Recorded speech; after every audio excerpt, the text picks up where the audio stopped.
Your boy started a video without his AirPods in. I think it'll kick over. I hope it'll kick over.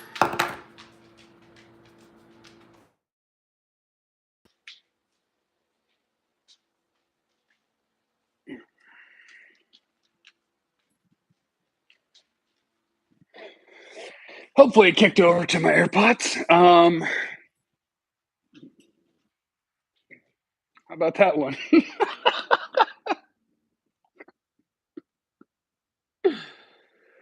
Oh, Cowboys. It'll get more Cowboys than that.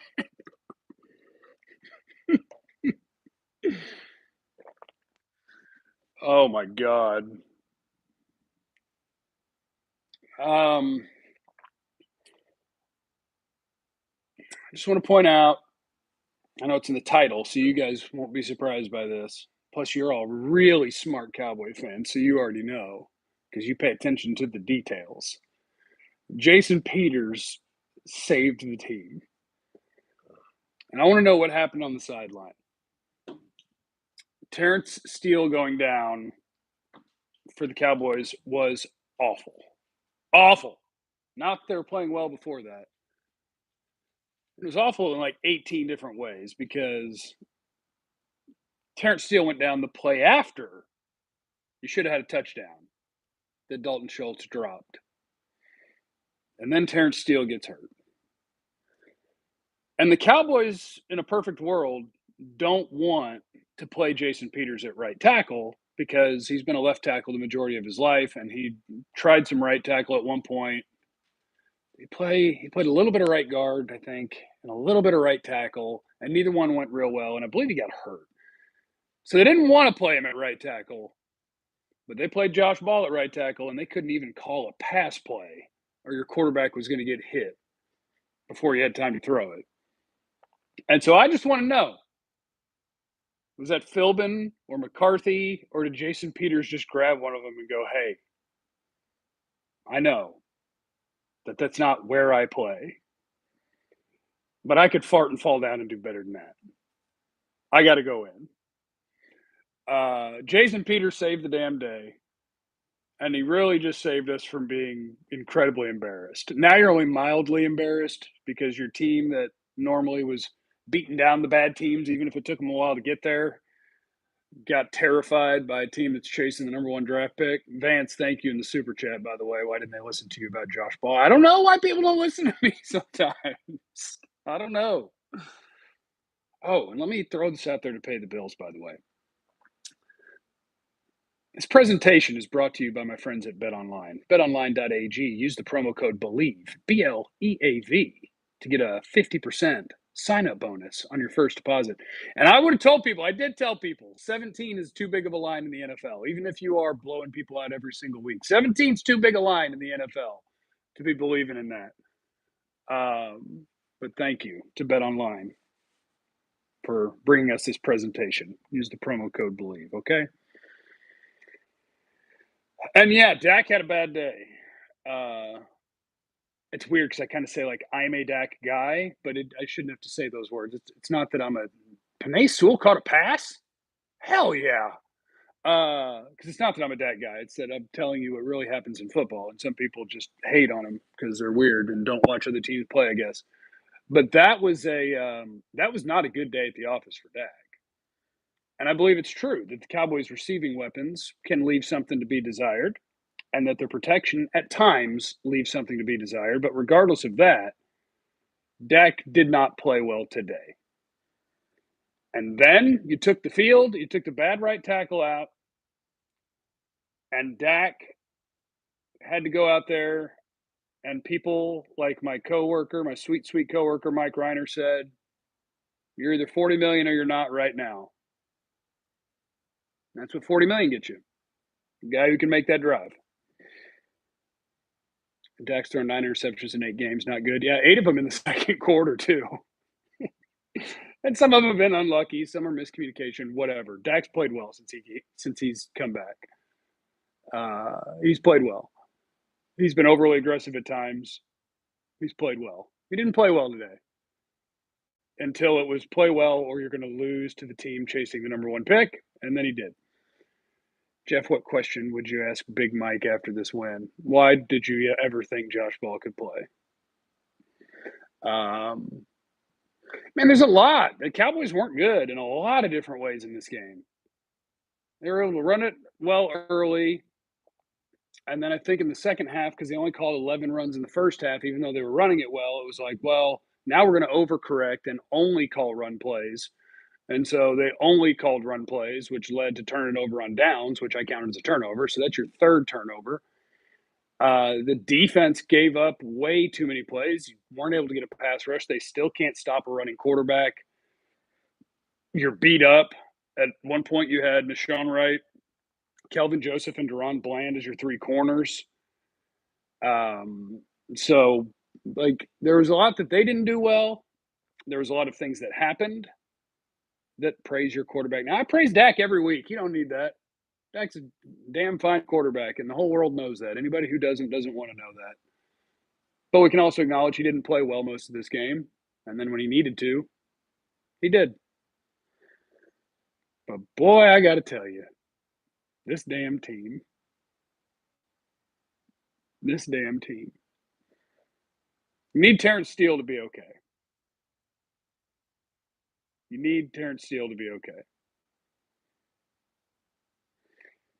And you're going to, well, you're not. I was going to say you're going to learn a lot when the Cowboys take on the Eagles here in a couple of weeks, but you're really not, because again, that's just one day. And you could get beat by them by 30 or beat them by 30, and it won't matter. Because if you play them again, the result of that game is what matters. But it is pretty much impossible to watch those two teams or stack up those two teams side by side, I think, and think that the Cowboys are better than the Eagles. So that's unfortunate. The Eagles look really good. And when you just look at their roster person for person, they got a good team.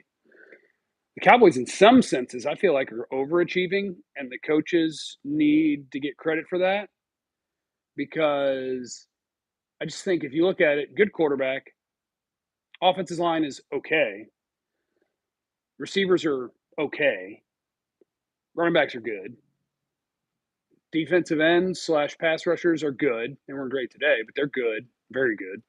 Defensive tackles are meh, linebackers are meh, corners outside of Diggs, meh.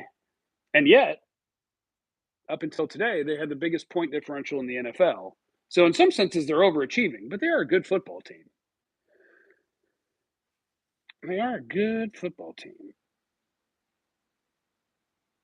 Oh, wait, now I got people saying that I'm being too negative about Dak. I don't think that's possible. I don't think I'm allowed to be called too negative on Dak.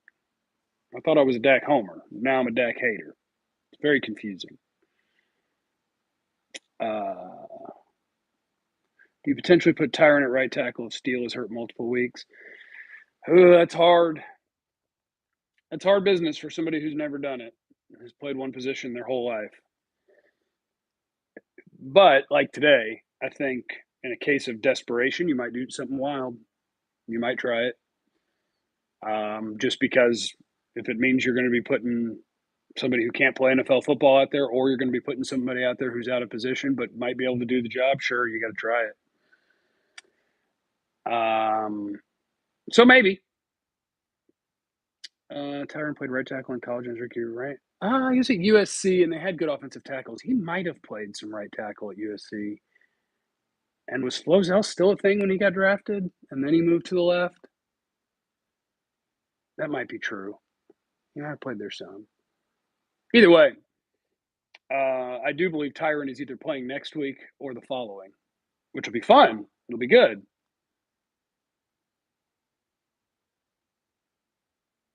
But I don't know. I need Terrence Steele to be okay. He's been so good this year. Hey, Jeffrey, are you going to be on the radio tomorrow morning? I believe so. I'm CDC cleared for tomorrow morning. And these broadcasts are kind of test runs to see if I can broadcast, if I have the energy for it. And I feel like I do. So, yes, probably. Where did I miss a super? LVE and Clark Vance here. LVE and Clark should start at linebacker. Barr made a good play at goal line, but liability also. Didn't they play Peters at left guard? Yeah, Peters played a little bit of left guard. I think it was, I believe, like the second or third drive of the game, they did the weird thing where they play him there a little bit. They're getting ready for Tyron to come back. Oh, James, you just want me to praise the quarterback. I praise the quarterback every week. Hey, Dak, everything on the line. Way to go, ball out, bail your team out, and show people that you're worth $40 million. But they should have already known you're worth $40 million. You're easily worth the going rate for quarterbacks. Jeff, what radio channel are you on again, and what time is listening to you on the radio? G-Bag's not the same anymore. I am on 97.1, The Freak, in Dallas, Fort Worth, from 7 to 11 a.m. with KT, Kevin Turner, and Julie Dobbs, who came from The Ticket. And we have a freaking blast. And it's on the iHeartRadio app if you're not in the listening area.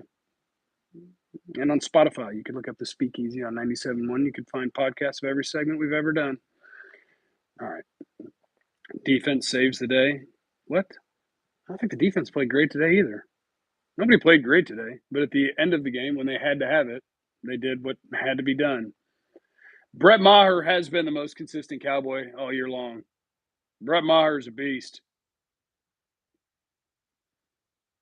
Josh Ball did almost kill us. How is beating the worst team in the NFL a positive? Because it goes in the win column, sir. It does not go in the loss column. I do blame Dak's credibility of him looking bad today on the wide receivers. Some throws were bad, but overall, when it mattered, Dak showed up. I appreciate you, JP. Yeah, they don't. I mean, CD's a good receiver, but even which one was it? Like they lost 2 yards on a play to Pollard, and I noticed that they kind of motioned CD in from outside to the slot to see what they would do, and it was a linebacker that drifted in, and Dak was like, "Good, love this matchup." And he's looking at CD, and CD looked like he wanted to like go around behind that linebacker, but that linebacker was kind of drifting inside. And CD was like, "I don't know, really," and then eventually kind of bounced out, and Dak was like, "I have to move on," and then they lost 2 yards. So I still think they got communication issues sometimes. Thank goodness Mike isn't on radio in Denver. They would gladly take our $40 million QB. Oh, yeah. A lot of quarterbacks, a lot of teams that have quarterbacks that make $40 million would take your $40 million quarterback over theirs in a heartbeat. Cowboys not beating the Eagles. I won't pick them to beat the Eagles, but you never know. It's football. Been watching for a while, Jeff, here to show you love and ask how confident should we be in this team after watching this? That's a fair question. Here's the way I would talk about the NFC if I were me. And I am me, so I can talk about the NFC the way I would talk about the NFC. I think the Eagles are the cream of the crop.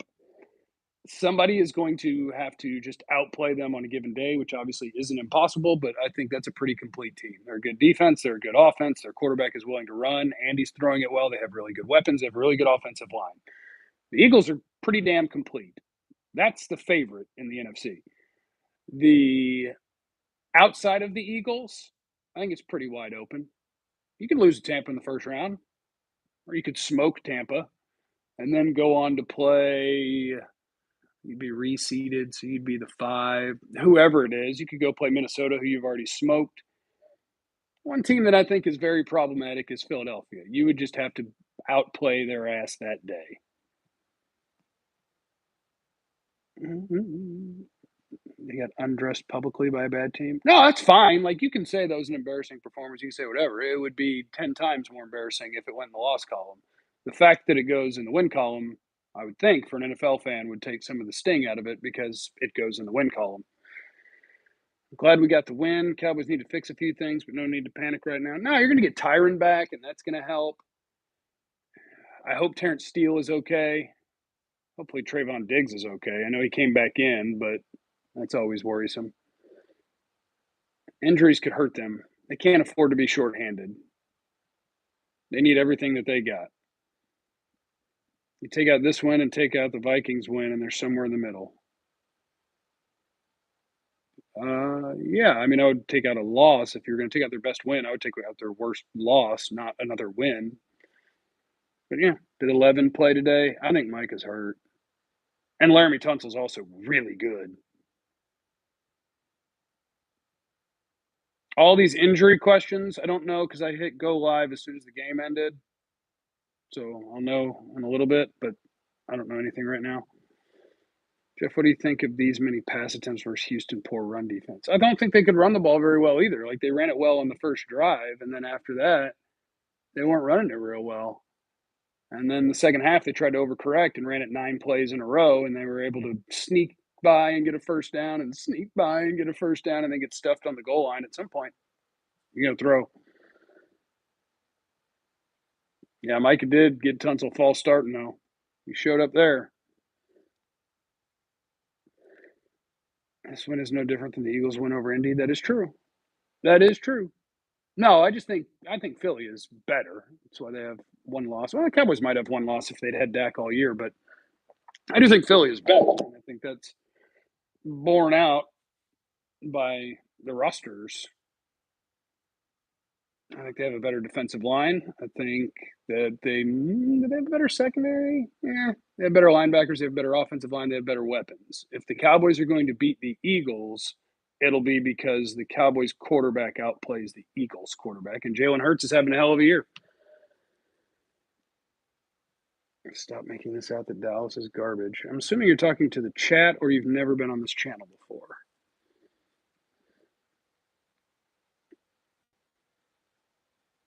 One loss was Cooper Rush, yes. Eagles don't have better weapons. You wouldn't take A.J. Brown and Devontae Smith and Dallas Goedert over CeeDee Lamb, Michael Gallup, and Dalton Schultz? I suppose you could make the case. I would. Cav, did you ever work with Grego? Yes, I did. For a few years at the Fan. I surely did. Well, the Cowboys won. How about that? Asking what your stream co-host asked. Do you think Houston makes a big play for Will McClay next year? They should. They absolutely should. CeeDee Gallup, Pollard, and Schultz. That makes it an interesting conversation. Yeah, I guess I wasn't thinking about the running backs. Pollard's been a big part of why this team is so good. Because the reason the Cowboys have been so good, honestly, is now your offense is converting third downs, even third and longs, and converting in the red zone. So that's the quarterback. They're making a lot of big plays, even though you don't think of them as having a lot of big play guys. So that's a credit to mostly Pollard and CeeDee Lamb. And they're winning the turnover battle, although today was not that. Who else did they lose it to? It was the Giants. They lost the turnover battle by 2 and still beat them. So they're fiddle farting with that. But on the season coming into today, I believe they were second. No, that was in takeaways. I don't think that was differential. But they are a positive in differential. The boys are 10-3. Ball can't play. We love you, Jeff. Thank you, D'Lo. I appreciate you. How was volleyball? Depends which night, but we're alive in the playoffs, both leagues. End of the playoffs this week, Tuesday and Wednesday night. Well, thank you, Jason Peters.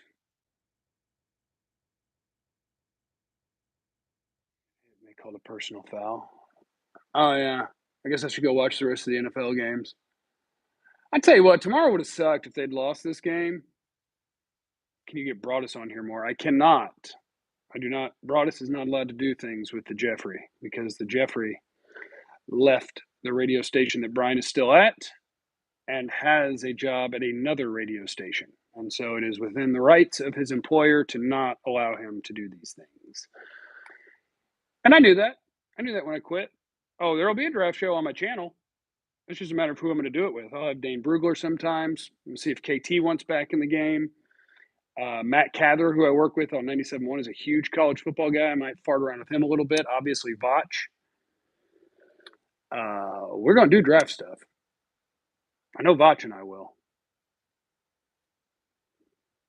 Jeff, do we also thank Houston for going for it late instead of kicking the field goal? Absolutely. Absolutely. And Kelsey is out there, Daniel. Hellman is out there. Hellman's not a traitor. Hellman went and got the bag that he deserves. He's representing all real people on a show with 2 guys who are doing Skip and Stephen A stuff. Shout out to Dave for putting up with that and managing to be a real person. Yeah. All right, I'm going to go watch the rest of the football. Cowboys win. Cowboys win. Presented by Bet Online. Yes, Hellman moved. He's in L.A. All right, remember, you have no idea what anybody's going through. Be cool to everyone. I love you. Bye.